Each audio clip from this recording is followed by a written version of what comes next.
So now we are going to define attributes of material types. Now, when we talk about attributes, what does attribute means? It means the types of material. Now, how many types of material we can have? We can have either raw materials or we can have the finished goods. So let's say we have two types of raw material. So we need to define it in the system. We will be having raw material as well as we will be having the finished goods. So how to define it? We need to go to SPRO, Logistics General, and within the material master, basic settings, we can define the attributes. Let's just go on to SAP and directly define it. We are into SAP. I will go to SPRO. Once I go to SPRO, go to SAP reference IMG. Okay, and then I directly need to go to Logistics General. And where is Logistics General? I will just scroll down. Here is Logistics General. Click on this. Within Logistics General, you need to go to Material Master. Then you need to go to Basic Settings. Within Basic Settings, you can go for define attributes of material type. So we are defining the types of materials, basically how many types, raw materials and finished goods, two types of raw materials. So two types of materials we will have. Okay. So two types of attributes, raw materials as well as finished goods. So we'll select the standard raw material. Okay, it is ROH. And once you select this, you just need to check mark on this, copy this. Okay, let me change the name. I will change the name to ROH9 and raw material for ABB2. Okay, I will click on this and then I will go to position. I will enter the valuation area. Now, what is valuation area? Whenever the prices of raw materials are different across all the plants, then valuation area is our plant itself. Okay, that means plant is our valuation area. But in case the prices of raw material is same across all the plants, then company code is taken as the valuation area. But in 99% of the cases, prices of raw materials are different across all the plants. So the valuation area will be our plant itself. Just enter the plant name, click on enter, and it shows now the entries are copied. Okay, click on check mark. Now, once the entries are copied, just select this. This is what we created our material type, ROH9, and then go to quantity and value updating. Okay, select your valuation area, that is ABB2. Okay, and then you just check mark this. You need to check mark on quantity updating and value updating. Why to do that? Because whenever a raw material movement will be there, quantity will be updated and value will also be updated. That's why you check mark on this. Okay, and then click on save. So you define the attribute of material type in it. That means you have defined the type of material type which is whichever is there. Okay, now that is done. Now what next? Now it shows we also need to define the plant parameters. Plant parameters, it gives the details about the plant, what the plant is and all those details. So you need to go to just SPRO, materials management, inventory management. So you will be able to see what is plant parameters. So let's just directly go to SPRO. Okay.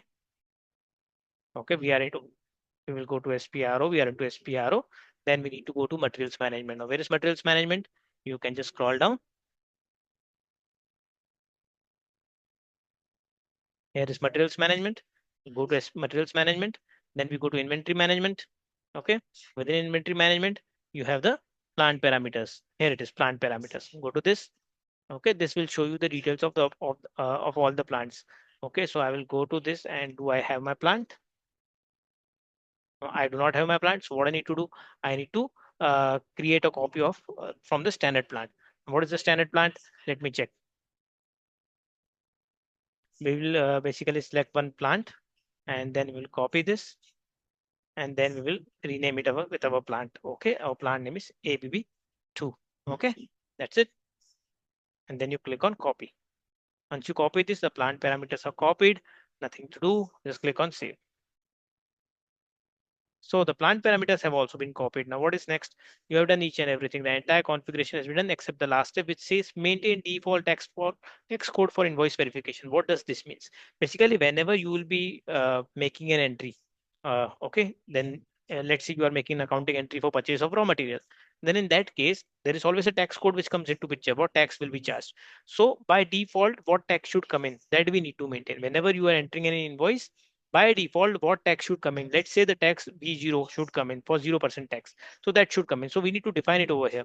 So we need to go to SPRO, materials management, then logistics invoice verification and incoming invoice. Okay.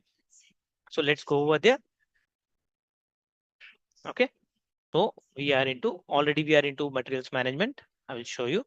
We are into materials management. Then we need to go to logistics invoice verification.